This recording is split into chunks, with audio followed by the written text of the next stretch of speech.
You know, something on the inside of me this morning, like right before lock, something told me that Cooper Cup wasn't gonna finish the game. Something told me he was gonna get hurt. You know why? Okay, he was too good to be true. He was, I don't want to say best player on the slate.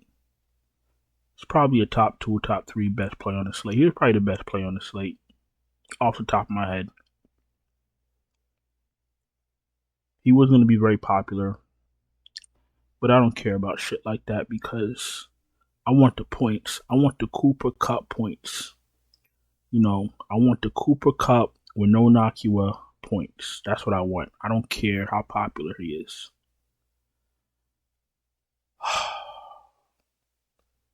I had Stafford in the lineup also. Yeah, I had Stafford in the lineup. I probably had 100% Cooper Cup. Like, I'm not even gonna hold you. I had a lot of Cup. I had a lot of Evans, and I had a lot of Godwin. I probably had 90% Godwin. Like, I just couldn't get off of him. Like, wow, pause. That sounded crazy. I just couldn't. I kept building lineups, and they all had Godwin in it. And then I'm like, it is what it is because my whole thing is, to me, who's underpriced.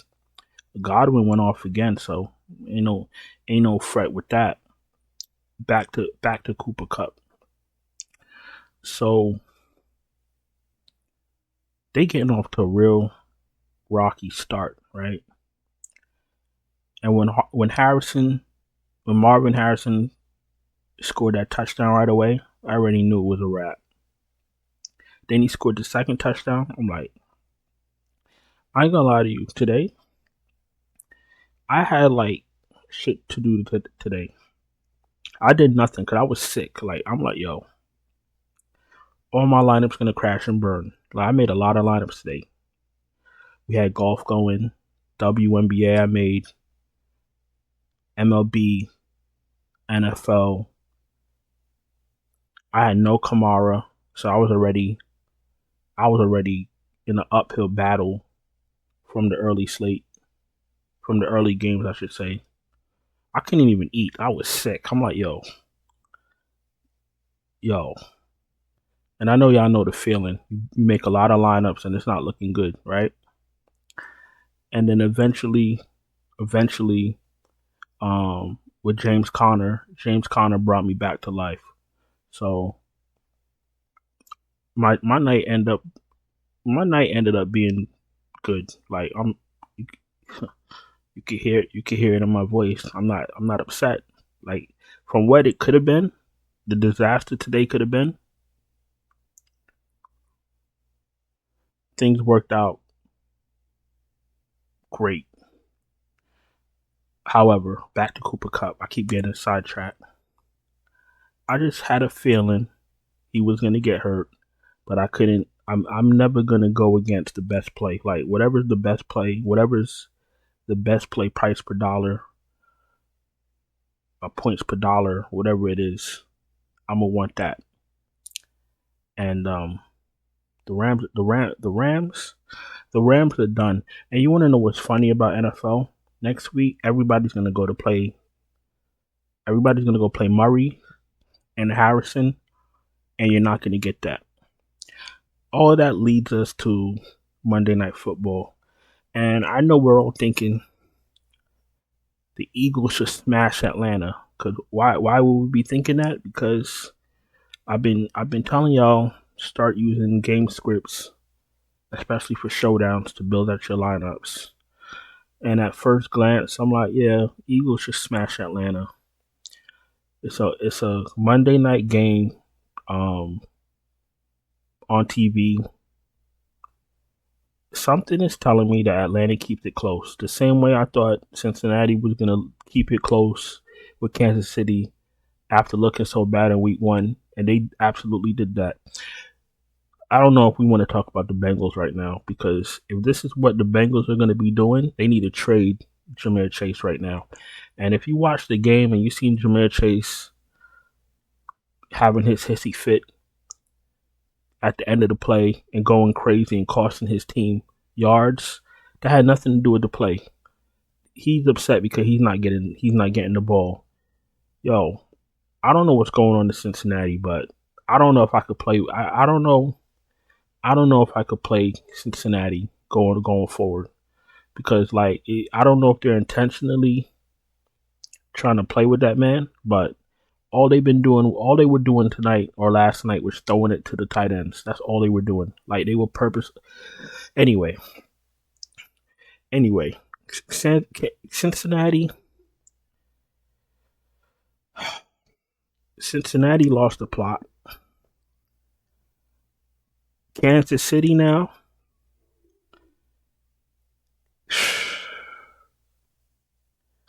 I don't know what's going on with Kelsey, but he spent his off season, running his mouth on podcasts, singing and dancing in concerts with Taylor Swift. Now we get out on the field. We don't know how to get open now, right? Kelsey, Mr. Kelsey. So he's not looking too hot himself this season. A lot of the players that we were able to count on last season, very quickly we're realizing that we can't count on them this season. And there are new sheriffs in town.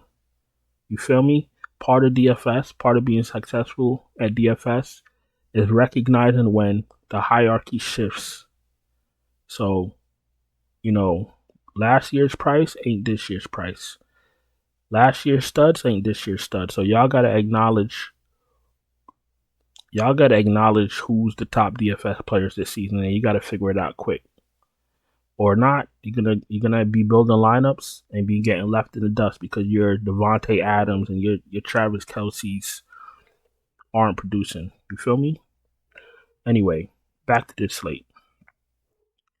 What I was trying to say before I sidetracked myself with Cincinnati is that I think Atlanta keeps it close. So that's how I'm gonna play my lineups.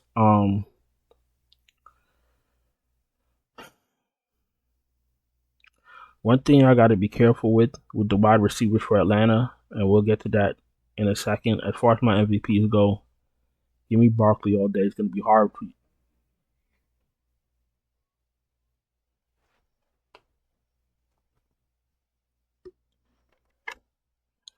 I don't know if my neighbors are getting their house broken into right now, but I'm on my business. Keep making my video anyway. We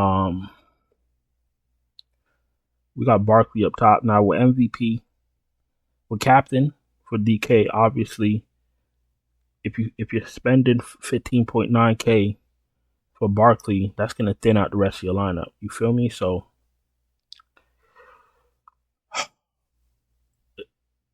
we'll you know what we're gonna do? We're gonna try to make a Barkley captain lineup, even though I know it's not gonna work. We're gonna try to make one when I'm done.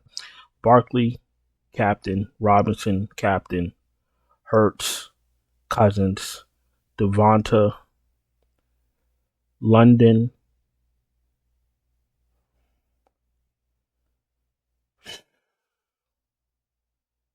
That's kind of tough. London. Hold on. Barkley, Robinson, Hurts, Cousins, Smith, London, Pitts. I want to say I won't mind a Goddard MVP. I'm sorry, captain. A Goddard, a McLeod, or a Mooney captain. I wouldn't mind, to be honest with you, because it's going to be tough to, play one of those spend ups and have a decent lineup. As far as the flex guys goes, obviously Barkley, Robinson, Hurts, Cousins, Smith, London, Pitts. Both kickers, Goddard, Mooney. Eagles defense, I don't think we need to go there. Algier is in play. McLeod, Gainwell. That's the player pool. I'm gonna stop right there. Like, I'm not playing anyone outside of that. I don't think you need to do all that, to be honest with you. If you wanted to play a Barkley captain, Barkley, what does that leave us with? 68, 20? It's tough.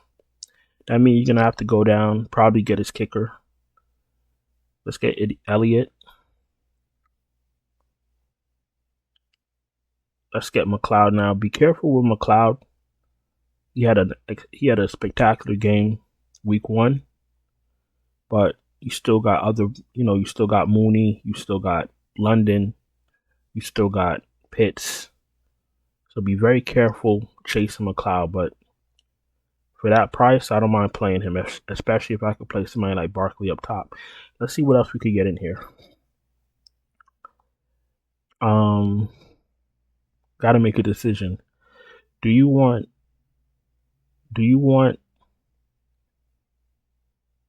Barkley's quarterback, or do you want Atlanta's running back? What I would do, if you were trying to make that decision, see how many targets Barkley got first game. 2, not bad.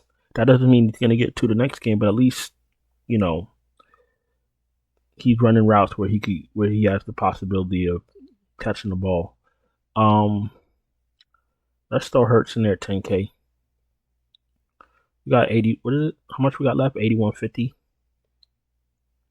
We got 81.50. You could probably shove in Cousins if you wanted to. You could throw in Devonta Smith for Eagles assault, and then we could run it back with Mr. Pitts.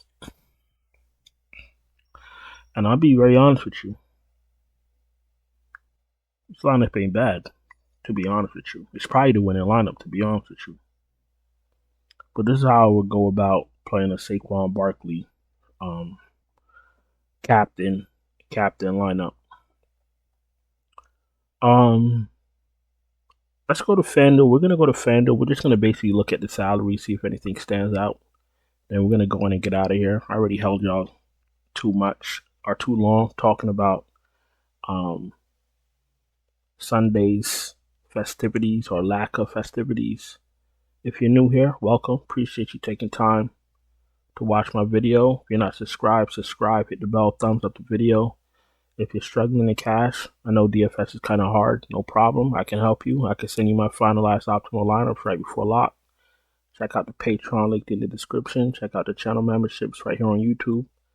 See which options, see what tiers work best for your needs. And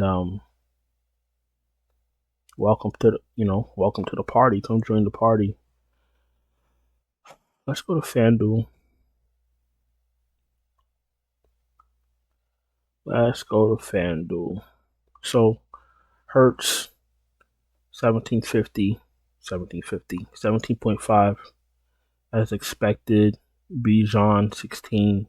Everybody's priced appropriately. If you think Atlanta keeps it close, you might want to have Kirk Cousins. Because when Kirk Cousins go off, he go off. MVP for FanDuel. I can at least do that.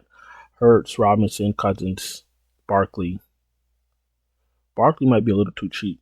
Devonta, London. I don't know if I personally want to do Pitts as an MVP, but I don't have a problem with it. Goddard. Obviously, you're going to play Goddard in MVP, pair him with Hurts. You're going to do Pitts in the MVP, pair him with his quarterback. I'll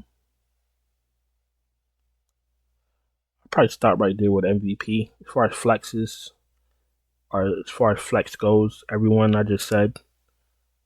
And then we're going to throw in the kickers. Mooney, Gainwell, McLeod. Who else? I think that's about it. My player pool is very tight for this slate. And when I say Gainwell, I'm saying that very loosely. He's probably not going to make my lineup. Like I said, what I always say, I try to play players that are going to be on the field, that's going to get snaps, that's going to get touches, and that's going to get targets. But just only advice I can really give you as far as Atlanta specifically or this slate, don't let the McLeod week one sway you, because Mooney, London, Pitt still got to get the ball too, and that's why we're seeing it. Right, one last thing before I go. That's why you've seen a lot of pass catchers from last season coming up short this season, because there's a lot of new talent on teams, and there's only one ball, and you're starting to see that, you know. So even I'm surprised Diggs isn't crying, you know, from Sunday night, because what's his name? Collins was getting all the love. You know what I'm saying? So I'm surprised I ain't seen nothing with Stephon Diggs crying. You know that's coming, regardless if they're winning or not. But listen, I've held y'all too long. I do appreciate y'all taking the time. Hope you had a profitable Sunday. If you didn't, check out the Patreon link in the description. Don't forget to subscribe, hit the bell, thumbs up, all that good stuff. You guys know what to do. I appreciate each and every one of y'all. And I'll talk to y'all shortly. Ciao.